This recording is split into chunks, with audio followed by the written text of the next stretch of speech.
Hello guys, welcome to my channel Immigrant. My name is Sagar, and in today's video I'll be sharing 3 things that you initially need in order to start your Canadian PR Express Entry process.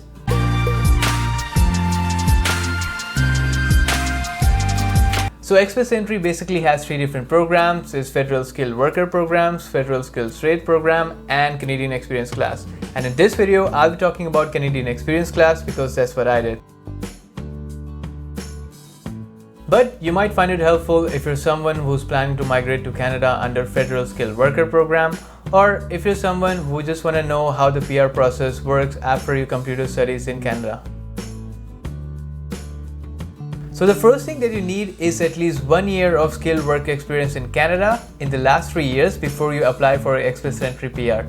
So skilled work experience basically means your NOC work experience.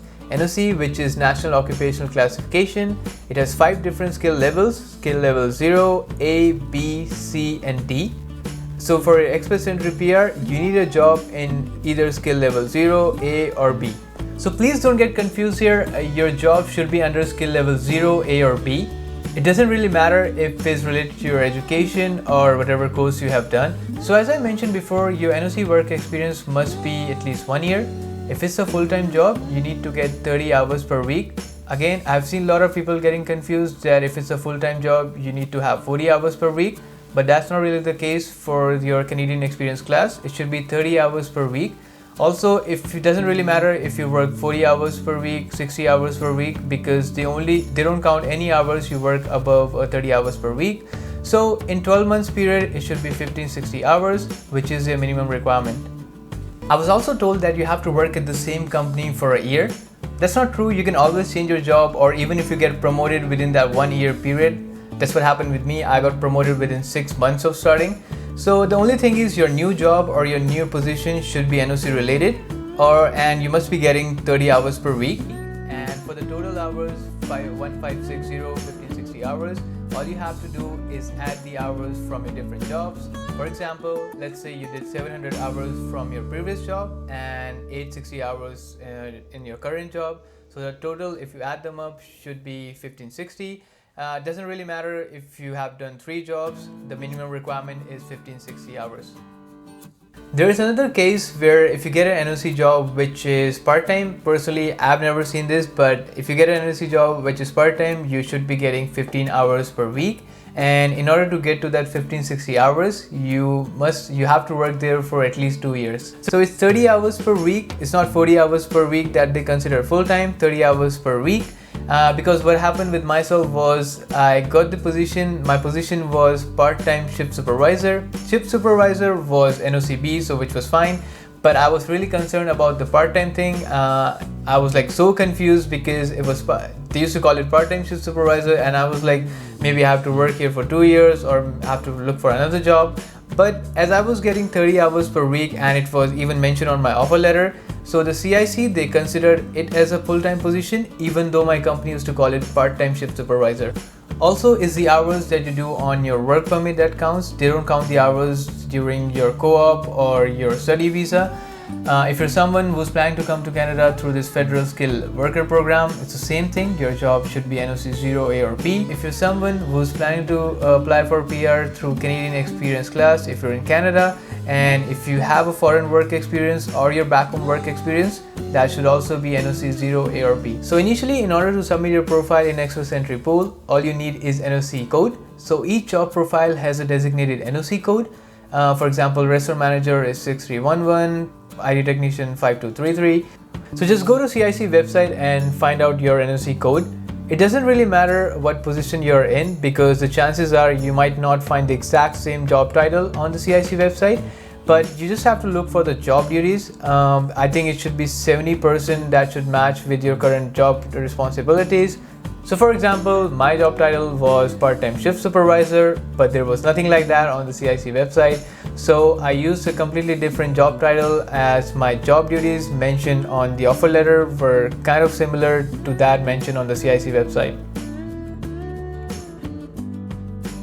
So if you have done your education back home, for example, I did my bachelor's in India. So what WES does is they evaluate your degree, your education, and then provide you with credentials equivalent to Canadian education. So for WES, the first thing you need is your reference number. All you have to do is go on their website, which is www.wes.org, create an account, fill up the application form, pay the fees. I think it's around 200 Canadian dollars, and then they will provide you with the reference number. So after you get your reference number, it's your university or institution back home. They will attest all your mark sheets and final degree, put it in a sealed envelope and ship it to the WES office. So you can find the shipping address on their website, and your reference number has to be on that shipping address because that's the format. So don't get confused here. It's your university or institution. They will ship the documents, they will ship the envelope to the WES office. You can really do it from your personal address. That's the rule. So basically the sender's address has to be your university address.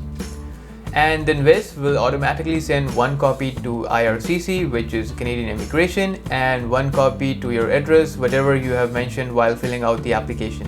The good thing about WES is that it's valid for 5 years from the date of issue, so you can apply it anytime.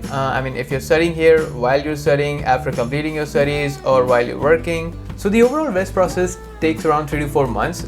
Mine, it took around 5 months because I was here in Canada, so I had to ship all my mark sheets and degree back home. The shipment took some time, and then your university, they can take up to a month to process, and then they will ship it back to the WES office. The shipment again will take some time, and finally the WES will take, I think they take around 35 days to process depending on the volume of applications. So as I mentioned before, the WES is valid for 5 years. Do it as soon as possible. You don't want to delay up your PR application just because of WES. And finally, you will receive your evaluation report. So you will see an ECA number mentioned on that report, and that's what you need initially in order to submit your profile in the Express Entry pool. Again, it's not the reference number that you require, but the ECA number mentioned on that report. And then is the language test. You can either go for IELTS or CELPIP. I did IELTS because I was used to the format, as I already did it at the time of my student visa. And also the study material for IELTS is easily available. You can find it online, books, YouTube, mobile applications, as compared to CELPIP, which is kind of limited. So now the question is, how many bands do I need to score for Express Entry PR? It totally depends on your profile, your age, work experience, education, and several other factors. So for example, I scored 7.5 bands in IELTS. So my CRS points were 465 depending on my age, education, work experience, and IELTS, and the current draw was 462, so that's how I got my ITA. So just an overview of the 3 things that we discussed in this video. The first is your NOC work experience, skill level 0 A or B, at least for 1 year, 30 hours per week is full-time, and then your WES evaluation report, the ECA number mentioned on the evaluation report, which is valid for 5 years from the date of issue. And the last is your language test, let's say IELTS, the general training IELTS for your PR Express Entry. The test results are valid for 2 years. And finally, when you receive your ITA, then you do your medical exam, submit other documents like your PCC, job offer letter, payslips, and few more. Alright guys, that's all for today. Thank you so much for watching. I hope you found it helpful. Give it a thumbs up if you like, comment below for any questions. If you haven't done it, make sure to subscribe to my channel. I have a lot more videos coming up. I wish you guys all the best, and I'll see you in the next video.